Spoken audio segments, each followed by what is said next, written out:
L'atmosphère de djihadisme est évidente depuis samedi dernier. On est effectivement dans ce qu'on appelle le djihad d'atmosphère. Là où vous avez raison, c'est qu'il y a ce qu'on appelle un djihadisme d'atmosphère. L'expression est dans l'air du temps. Le djihadisme d'atmosphère, tout le monde utilise ce terme depuis l'attentat d'Arras et le début de la guerre entre le Hamas et Israël. Mais d'où vient ce concept? C'est Gilles Kepel, spécialiste de l'islam et du monde arabe, qui a théorisé et popularisé ce terme depuis l'assassinat de Samuel Paty en octobre 2020. Voici comment il le définit.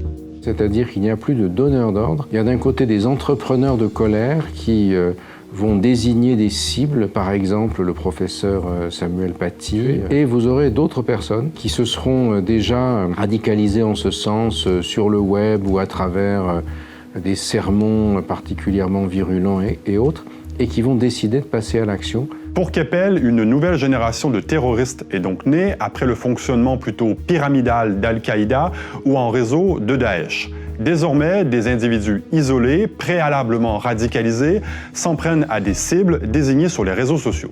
À l'instar de la cabale contre Samuel Paty, menée avant le drame par le père d'une collégienne qui avait été choqué par l'usage de caricatures de Charlie Hebdo dans un cours sur la liberté d'expression.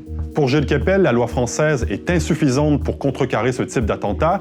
Il faut livrer une bataille éthique en amont contre, je cite, l'idéologie déchirant le tissu social entre croyants et mécréants, d'où le penchant de l'intellectuel pour la loi séparatisme adoptée en 2021 et pour l'interdiction de l'abaya à l'école. Mais le djihadisme d'atmosphère soulève au moins deux critiques. D'abord sur la pertinence du concept. Dans une interview à l'Obs, Olivier Roy, autre spécialiste de l'islam souvent opposé aux thèses de Gilles Kepel, se moque. Parler de djihadisme d'atmosphère, c'est expliquer la pluie par une atmosphère pluvieuse. On n'est pas plus avancé, explique-t-il, notamment sur les causes de la radicalisation. Second problème, le choix des mots. Si le djihadisme est dans l'atmosphère, on peut donc le voir partout. Est-ce que ce sont des remontées que vous avez aussi, vous, en tant qu'élu de Seine-Saint-Denis? Est-ce qu'il y a un djihadisme d'atmosphère? Écoutez, je ne sais pas ce que cette expression recouvre.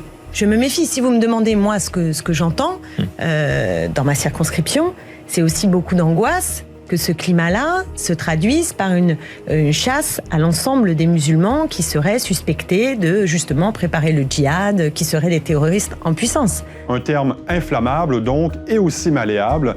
Ces derniers jours, on a entendu Jean-Michel Blanquer parler d'islamisme d'atmosphère, Gérald Darmanin d'atmosphère de djihadisme. Bref, le djihadisme d'atmosphère est devenu aussi un slogan politique.